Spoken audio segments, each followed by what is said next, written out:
Okay, okay. Like I said, they're, Right, yes, yes. everything was good. Okay, They may have to edit that part. all right, I don't okay. know when they'll air. Sure, okay. Or what order they'll air. Right. So, if you're ready for the second one. Have a sip of water. But how was that? The volume, everything No, it was? perfect. So when I count down to the 15, I'm gonna start. just end and then stop. And just continue looking at the camera. So even though you said 15, I should stop there. No, like what your timing was fine. If you Okay. went over, a couple, yeah, that was over. Yeah. If you went over a couple of seconds or Okay. 15 seconds, it's not a big deal. Okay. Just continue looking right at the camera and give them a good long silence, so they have time to cut it. Okay, And then we'll move into the third one. okay, great.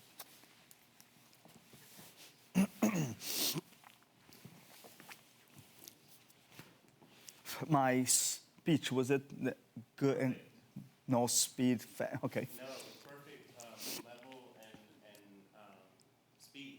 Uh-huh. It was Okay. very clear. Okay. Okay, stand by. 10, 5. Hello and praise the Lord. Welcome to TBN's Doctor to Doctor program. Hi, I'm Dr. Peter Byro, and I'm privileged to be here today.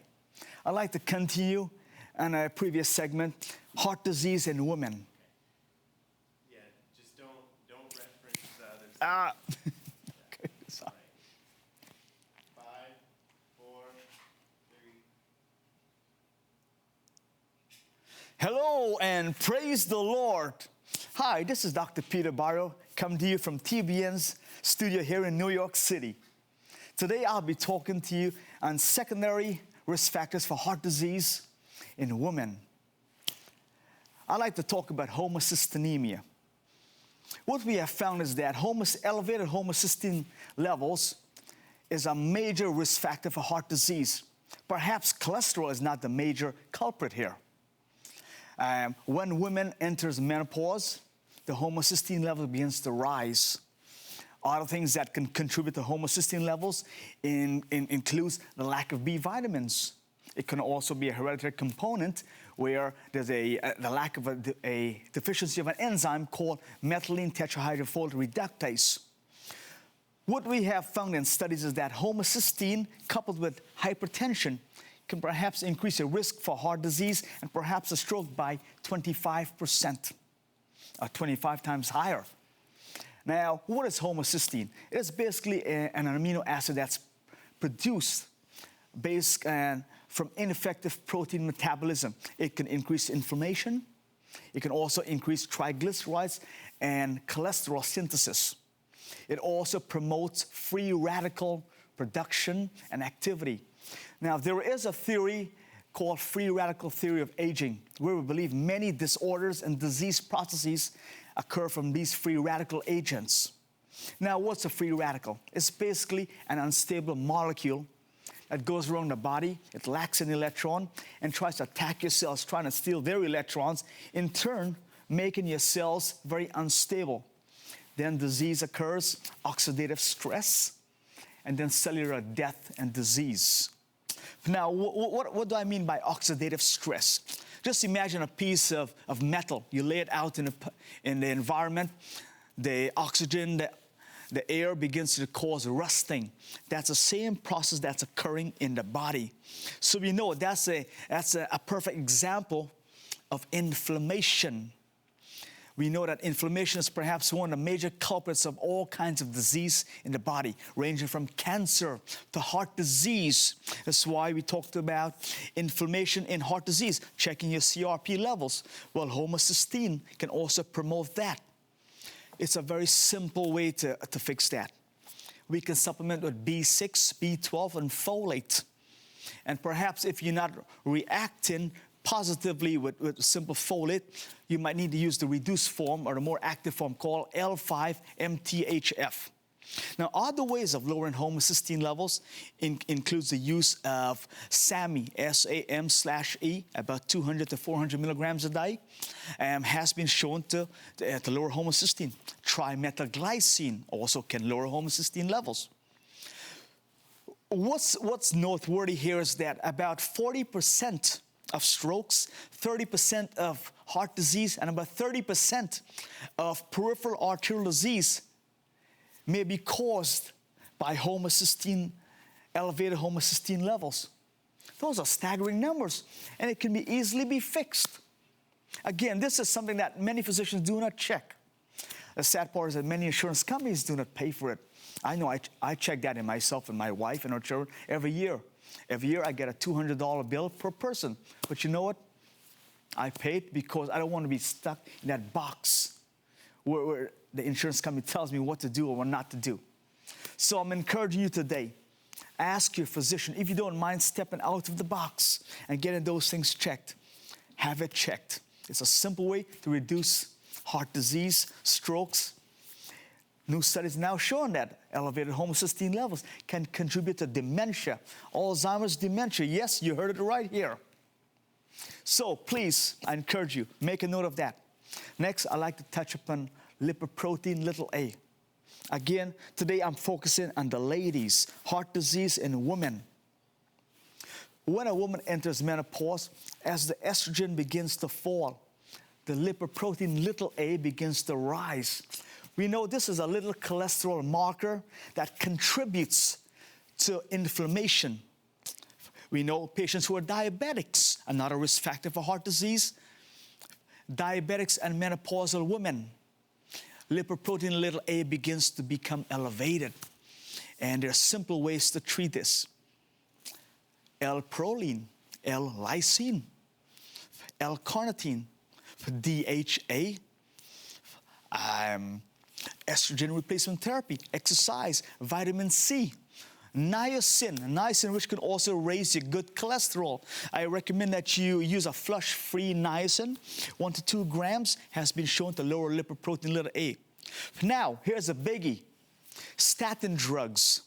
Many patients happen to be put on a statin drug, and by statin I mean lovastatin, Pravachol, Lipitor,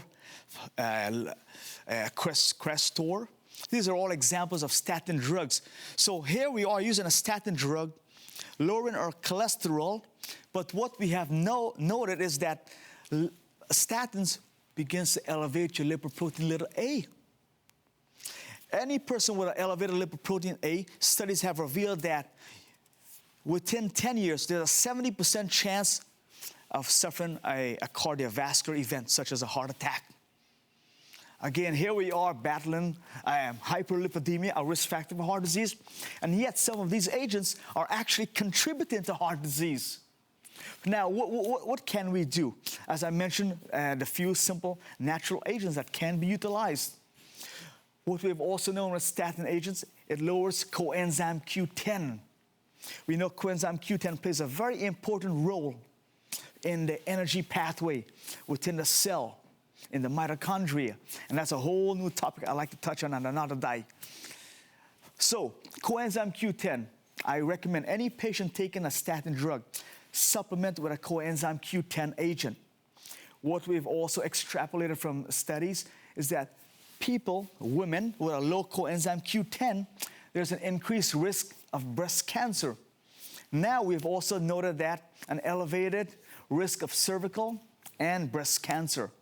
Now, someone put forward a theory some time ago, or perhaps a hypothesis, that if our cells are lacking in coenzyme Q10, can it contribute to cellular fatigue?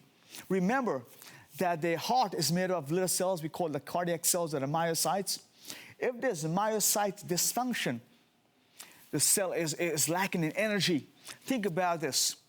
Could we be contributing to myocardial fatigue? Making the heart need to work faster, harder, if you already have a compromised coronary vessel? Are we increasing our risk there of heart disease? Again, I'm being rhetorical here. I'm throwing this question out at you. Think about that. Please, again, to summarize, homocystinemia, elevated lipoprotein little a. Estrogen replacement therapy, very vital in lowering lipoprotein little a in women, and it's a significant intervention for heart disease in women. Thank you, and this is Dr. Peter Barrow, coming to you from the studios of TBN.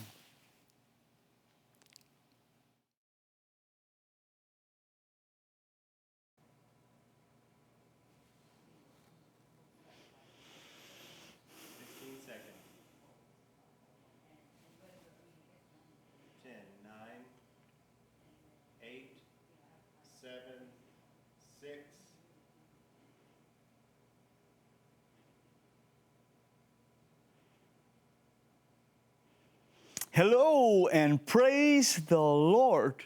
Hi, this is Dr. Peter Barrow coming to you from Forked River, New Jersey, and from Johns Creek, Georgia. It's indeed a privilege to be here once more, just to bless you today through medicine. Today I'll be talking in a back-to-school special. And I know right away parents are thinking this is geared towards the kindergartners and perhaps the adolescents and the teenagers, but no. This is applicable to all, whether you're a parent returning back to school or perhaps parents involved in children's educational. As the seasons begin to change from summer to fall to winter, many physicians will be promoting or advocating vaccinations, whether it be the flu vaccine, whether it be the pneumonia vaccine. And whether or not you're a vaccinator, quote unquote, I'm going to recommend a number of things that you can do perhaps to aid and support your immune system to fight against all of the known illnesses or many of the most predominant illnesses plaguing the flu season, otherwise the fall season. Again, there are simple things such as vitamin D. Now, a lot of studies have shown that vitamin D perhaps can modulate our immune system. Vitamin D has been a great immune enhancer, fights against autoimmune disease, and it's also called the sunshine vitamin. No, it's not vitamin C. Yes, vitamin C is very effective and so on in building our immune system, but I highly recommend you have your physician, first of all, double check your vitamin D level. I want you to look for an integrative pediatrician or an internist who's trained and well-versed in the area of integrative medicine and holistic applications. I know it's very rare to find one of those, but they are there. So when you're checking vitamin D, you want to check the vitamin D25 hydroxy level. And when you replace it, you want to replace with vitamin D3, not vitamin D2. D2 comes from plants, but we want to supplement with vitamin D3.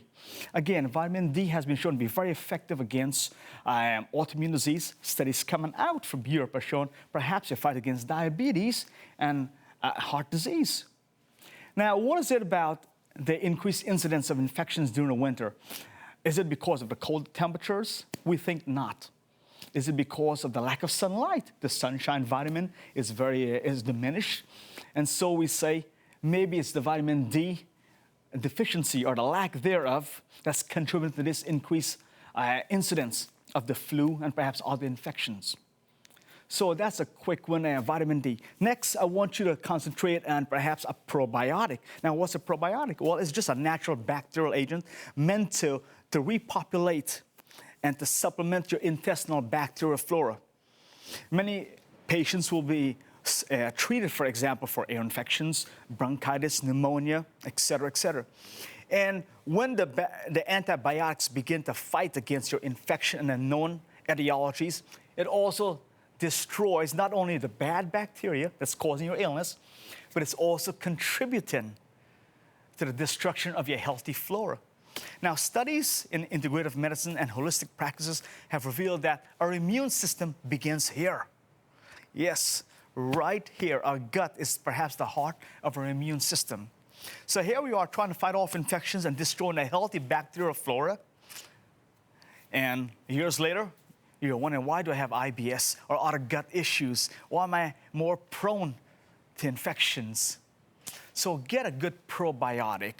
Again, these things I'm recommending or are suggesting, I want you to discuss them, first of all, with your physician. I don't want you to go out and implement these changes on your own. I want you to discuss them and make sure there are no contraindications to what I'm recommending or suggesting here. Next, omega fish oils. Very healthy for brain health, cardiovascular health, joint health, and immunity. In children, DHA has been shown to be very powerful as a brain enhancer for intelligence. During the fall seasons, there's studies have revealed a higher incidence of depression. Now, big pharmaceutical agents, companies, for example, have gone out and made a omega fish oil product called Lovasa. So I want you to talk to your physician. Consider an omega fish product, fish oil, that usually has a combination of EPA and DHA. I have my child who's 6 years of age. She has 4 omega fish oils every morning, and she requests it. So we're training her up in that way to eat healthy. Next, I want to take you to exercise. In the winter, most people hibernate. That includes our kids and so on. I want to caution you, I want to encourage you to fight against obesity.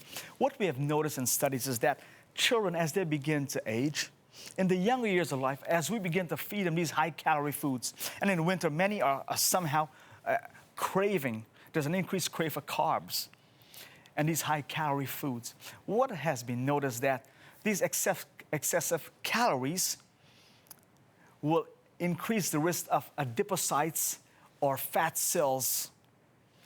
So as we get later on in life, these numbers of cells which have already formed in childhood begin to expand. It's known as hypertrophy.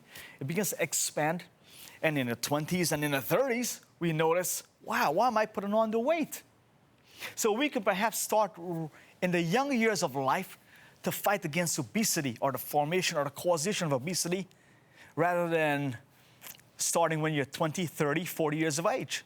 So start in the younger years of life. Train your child to eat healthy. If you're going to eat a lot of carbs, mimic the light cycles. For example, during the daytime, increase their exercise and outdoor activities. And if you can't, well, play a little games. At my home, we play a tag. So I'm running around, jumping from sofa to sofa with my baby, just like a little child again. But that's my way of getting her to exercise. So yes, next, simple things such as hand washing. We know viruses can easily be spread for the droplets from our nose. And so we spread it to each other. So the child brings it home, passes on to the parents, and there's a circle that goes on, consistent spreading. So in addition to vitamin D, probiotics, omega fish oils, I recommend a good multivitamin. Again, I want you to stay away from the gummy bears, as was recommended to me by my dentist, my pediatrics dentist, because gummy bears tend to get stuck in our tooth, and it has lots of sugar, increasing risk of dental cavities. So a good multivitamin. Ask your pediatrician to double check these things. It doesn't matter what age the baby is. Even in adulthood, please double check your vitamin D levels. Again, this is Dr. Peter Barrow. It's been a privilege being here today. And remember, by his stripes, you are healed.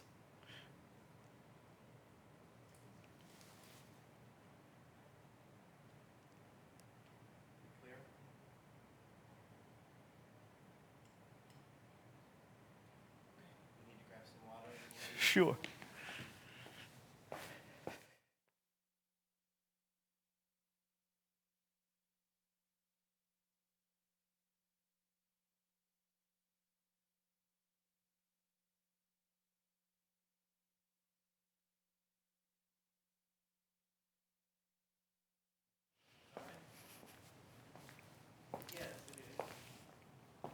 Mm-hmm, mm-hmm. I'm done. We're actually taking something right now, so can you call back in about 30 minutes? No, we're just doing something right this minute, so if you can please call back in about 30 minutes. Mike?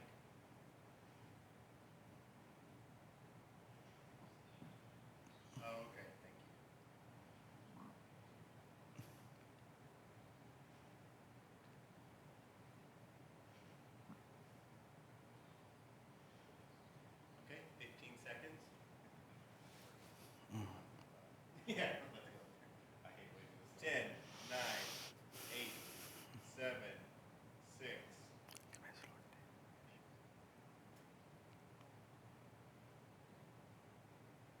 Hello and praise the Lord. Hi, this is Dr. Peter Barrow coming to you from Fork River, New Jersey and Johns Creek, Georgia. It's a privilege to be here today and to bless you. Today I'm going to present perhaps one of the hottest topics at the time of this airing in obesity or being overweight. It's called leptin resistance. And my topic is basically deactivating the fat switch. Yes, I know many of you today, perhaps, who are plagued with being overweight or obese. I've perhaps sought out many physicians who've checked your thyroid, have undergone a thorough workup, but yet the question has arisen in your mind, why can't I lose the weight? Why can't I lose that last 10 or 20 pounds? Why is it so difficult? I've fasted, I've dieted, I have a personal trainer, but yet nothing seems to work. Well, perhaps one of the hottest things in the weight loss world right now, based on research, is leptin and leptin resistance. Now, first of all, what is leptin? Leptin is a hormone, and as many of us know, a hormone is basically a chemical messenger. It transmits messages from one part of the body to the other. Secondly, I want to focus on the hypothalamus. The hypothalamus, which is a small organ in the brain, in that area is the feeding or the hunger center. So, to simplify this talk, I want to tell you that leptin, which is released from our fat cells or the adipocytes, basically are released and it circulates through the bloodstream and it gets to the hypothalamus and it sends a certain messages. What does it carry? Well, first of all, it tells us about our metabolic status. And I know many physicians are saying that our thyroid gland is perhaps the gland of metabolism, but I say not at all. Leptin is more important than the thyroid gland when it comes to weight loss, perhaps the dominant hormone. Secondly, it talks about or transmit a message with reference to our endocrine status, the hormonal status, and our energy status. So once the brain gets that information from leptin, it then sends back another message to other parts of the body where it regulates glycemic or sugar control, energy storage and expenditure, and nutritional status, and also all the neurohormonal status in every bodily system. So once these messages are transmitted, certain hormones are released from the pituitary gland. The hypothalamus sends a signal to our pituitary gland, which also releases many other hormones. So here, to simplify the subject, we have a meal. The sugars and the excessive calories begin to send a message. It stimulates the fat cells to release a message that goes up there and relays that, hey, I am full, stop eating. In many of us, this message or this transmission is broken and the communication is lost. Over time, the person becomes leptin insensitive. And again, with time, becomes resistant. So here is the body we're having a meal, the leptin is being released, but the communication which is lost to the brain begins to sever that signal back to our state of hunger and saying, hey, I'm not hearing anything. The patient or the person is starving. So because of a loss of communication or a leptin resistant state, you find yourself having these excessive craves and hunger after your meals. Wow, why is it I'm still hungry? I need a snack. That's leptin resistance in a simplified form. Now, how can one monitor or measure one leptin state? Well, there are certain labs that are doing these testings now, and it's believed that many of these labs perhaps are missing a boat or underestimating our leptin state or leptin levels.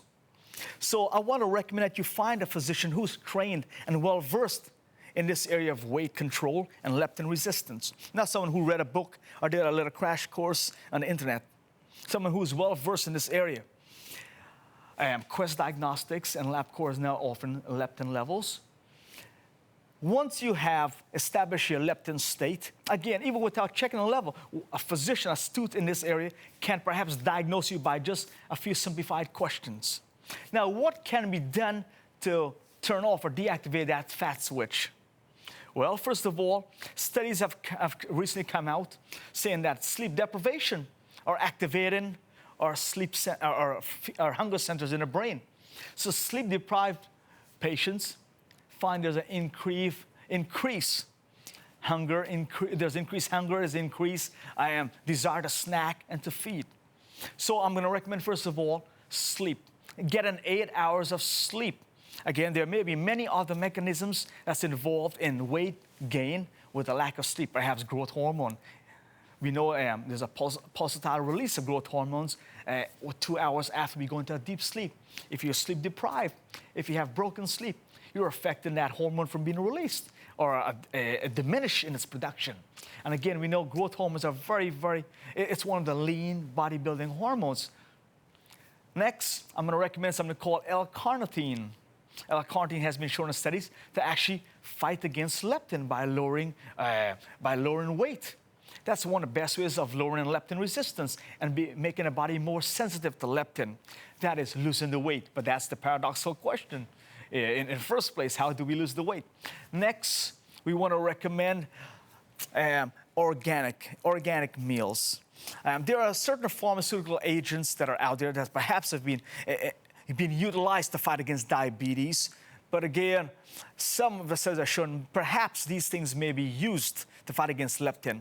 I usually don't go that route. I like to stay more natural. So in addition to your 8 hours of sleep, L-carnitine, and there's a whole vast of other protocols I can recommend, but because of time limitations, I cannot. Next, I want to just blurt out a little thing on HCG. There are many physicians who are promoting HCG and this very low-calorie diet. I want to caution you against that. Again, the final decision rests in your hands. But what we are noticing in a very low-calorie diet, a 500 to 700 calories diet per day, 6 or 7 months later, there's a massive rebound in weight gain. I just want to divert real quick and throw it out. Next, have an adequate set of your hormones checked. In addition to leptin, check all the other hormones, your thyroid hormones, your cortisol. We are fighting a battle up here, and the hypothalamus is picking up these battles, these rage, anger, depression, stress in every form. And it sends a signal to our pituitary gland, which in turn sends a signal to our adrenal glands. We know the adrenal responds with a raise in the cortisol. When that becomes elevated, weight begins to go up. So I'm going to recommend that you find a physician, again, who is well-versed in this area of complete hormonal restoration, who knows how to check all the hormones, including your leptin. Again, this is Dr. Peter Barrow coming to you from the studios here in New York City. It's been a privilege and a blessing to you. And again, I want to remind you, by His stripes, you are healed.